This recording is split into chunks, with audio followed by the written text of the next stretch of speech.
Hi, James. Great to speak to you. You too. You too. Thank you. Congratulations on the film. Thanks very much. I wanted to start by saying, after, such a long career in acting, what was it about this project that made this be the one that got you behind the camera?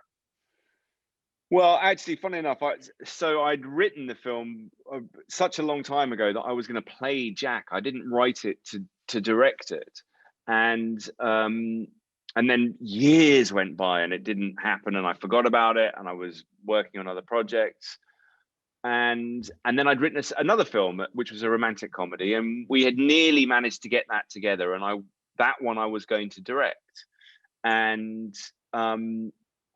it fell apart like these things do. But by then the sort of bug was in my ear, and so I'd written a short film which we went off and made, and I really enjoyed that process. And the guy who produced it said, well, what else have you written? Let's read your other scripts. And he read an early draft of Made in Italy and said, I think that there's something in this for a first feature, and I think we should try and develop it together. And so it took off like that, really. It was kind of organic. It was never, I'm going to move into directing now. It was, And presumably you got to go off and shoot it somewhere really lovely, so that's a bonus.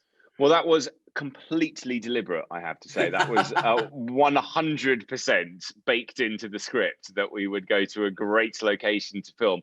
However, I have to tell you, the year we were there, which was 2019, was the worst June in Tuscany's history, or the worst June in 50 years in Tuscany.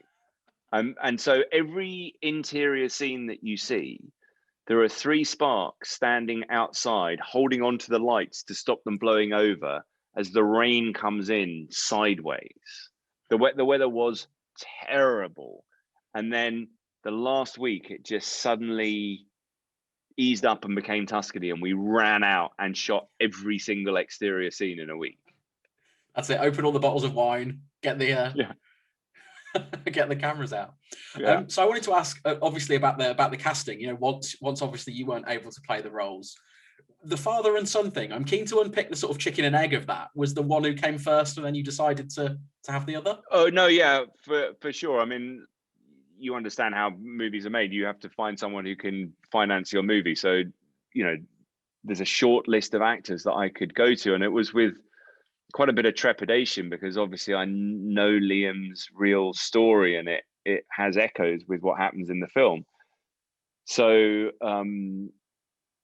I wrote to him, and I thought there's a good chance his agent's going to write me a very insulting note back here, and actually the opposite happened. He leant in and he wrote to me and said, James, I read the script and I really loved it, and actually I'm a bit afraid of doing it, which makes me want to do it more. And then Liam suggested that I met with Micheál, and he felt that they could bring something that you couldn't get just with 2 actors. And actually, I think there's truth in that. I really do. Apart from anything else, Micheál would occasionally direct Liam, which I don't know has happened to Liam in 40 years. But, they would be doing a scene, and then, I mean, it's somewhere, we've got the footage of it somewhere. They'd be doing a scene, and Micheál would suddenly lean in and go, no, Dad, don't do it like that. That's not funny. You do it like you did it the take before. And then Liam would go, oh, really? Oh, okay. Yeah, okay, fine.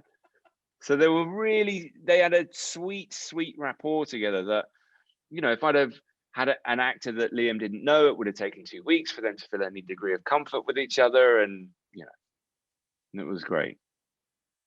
And so now you've made this film. Have you caught the directing bug now? Is this kind of where you see yourself going in the next few years?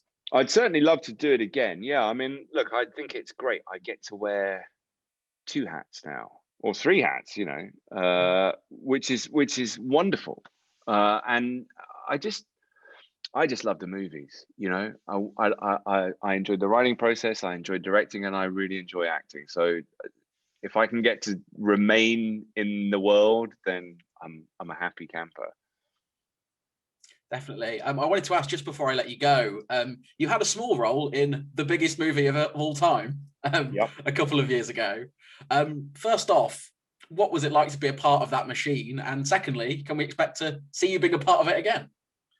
I mean, it was great to go and do it. I knew Joe Russo because he directed on Agent Carter when we had been doing that TV series. And, you know, it was really sweet of them to make me into a kind of ridiculous pop quiz answer, being, you know, the first actor to go from a TV show to a movie in Marvel's world.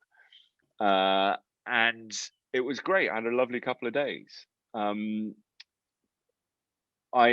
You know, look, they bend time in those Marvel movies now. So who knows? Who knows? It's altogether possible you could see Jarvis again. I definitely enjoyed playing that character a lot. So I'd be very happy to do it again. And that's one answer you're always going to get right at any movie pub quiz.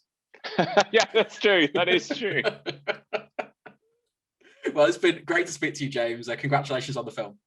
Thank you very much, Tom. Cheers. Cheers. Thank you.